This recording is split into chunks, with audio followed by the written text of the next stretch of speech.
चंद्रशेखर आज़ाद रावण एक ऐसा नाम है जो लगातार दलितों के बीच में गूंजता हुआ दिखाई दे रहा है। बीते कई सालों से उन पर लगातार हमला होते हुए दिखाई दे रहा है। बीते दिनों उन पर जब हमला हुआ, उनके काफिला पर हमला हुआ, उसके बाद से मामला काफ़ी गर्माता हुआ दिखाई दे रहा है। अब आप भी सोच रहे होंगे आखिरकार मैं इस हमला का जिक्र आज क्यों कर रहा हूं,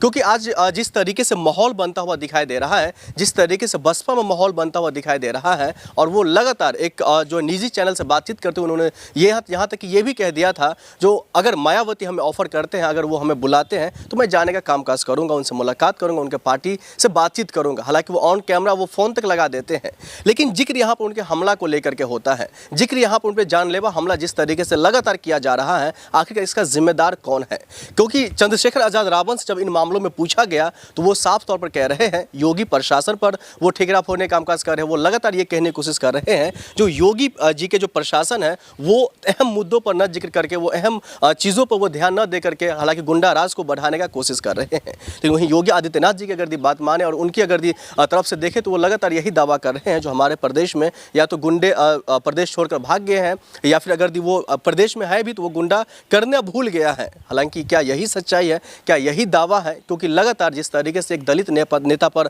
हमला होना, दलित नेताओं को टारगेट करना, दलित नेताओं पर लगातार जानलेवा हमला करना, ये कहाँ तक और किस तरीके तक सही है? वहीं हम आपको बता दें, जब मायावती को लेकर के ये बातें जिक्र होती हुई दिखाई दे रही थी, तो इससे पहले अगर देखें तो आकाश आनंद को वो पार्टी से कई बार निकाली है, कई बार उसको पार्टी में शामिल किया है। उसके बाद उनके ससुर पर सवाल खड़ा किया, और उसके बाद ये मामला जो है चंद्रशेखर आज़ाद रावण पर आया था। कहा यह जा रहा था जो वो उस पार्टी में विलय हो सकते हैं, उस पार्टी से वो कुछ ना कुछ संगठन के तौर पर जो है बातचीत कर सकते हैं, उस पार्टी में सम्मिलित हो सकते हैं। लेकिन ये तमाम बातें और तमाम जो चीज़ें हैं कहीं ना कहीं एक दरकिनार करते हुए वो दिखाई दे रहे हैं। अब आज यानी कि कांशीराम जी का जयंती है, उस पर जो है वो लगातार बधाई दे रहे हैं। एक तरफ चंद्रशेखर आज़ाद रावण तो वहीं दूसरी तरफ मायावती तो यहाँ तक ये भी कह दिए हैं जो जिस तरीके से पिछड़ा पर, जिस तरीके से जो है जो शोषित लोग हैं उन पर जो अत्याचार होने का जो कामकाज हो रहा था पहले, उसको खत्म अगर किसी ने किया है तो कांशीराम ने किया है। तो वहीं दूसरी तरफ चंद्रशेखर आज़ाद रावण की अगर बात माने तो वो लगातार ये कहने की कोशिश कर रहे हैं, और इसमें भी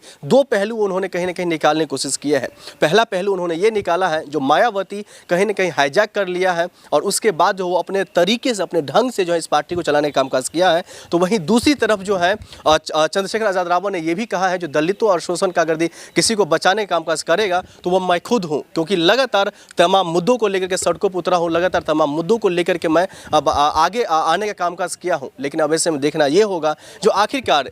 एक जयंती को लेकर के जो दो पार्टी यानी कि दो बड़े नेता जो दलितों का सबसे बड़ा चेहरा कहा जाता है, वो आपस में ही भिड़ता हुआ दिखाई दे रहा है। लेकिन इन तमाम चीज़ों को कहीं ना कहीं दरकिनार करके जो अहम मुद्दा जो जिक्र वो करते हुए दिखाई दे रहा है हर एक भाषण में, चाहे वो दिल्ली में बैठ करके देते हो या फिर वो नगीना से जहाँ से वो सांसद बने हुए हैं वहाँ पर कोई भी भाषण उनका उठा करके देख लीजिए, वो हर एक भाषण में अपने ऊपर हो रहे हमला को लेकर वो जरूर जिक्र करते हैं, और इन तमाम मामलों को लेकर के वो योगी आदित्यनाथ पर हमलावर होते हुए दिखाई देते हैं। लेकिन ऐसे में देखना ये भी होगा जो एक तरफ वो अपने हमला का जिक्र करते हैं तो वहीं दूसरी तरफ जो है दलितों पर हो रहे अत्याचार का जो वो जिक्र करते हैं। अब ऐसे में किस तरीके से और कैसा मामला निकल करके आता है। लेकिन दलितों की जहाँ तक अगर बात करें तो सिर्फ आज ही नहीं, पहले भी नहीं, लेकिन जिस तरीके से कुछ दिन पहले की अगर जिक्र करें तो लगातार हमला होते हैं, उनके घर जला दिए जाते हैं, लेकिन उसके बावजूद भी कोई इस पर चुप्पी तोड़ने का कामकाज नहीं करते हैं। बिहार में आप सबने देखा किस तरीके से 100 से ज़्यादा घरों को जला दिया गया था, मामूली से बातों को लेकर के,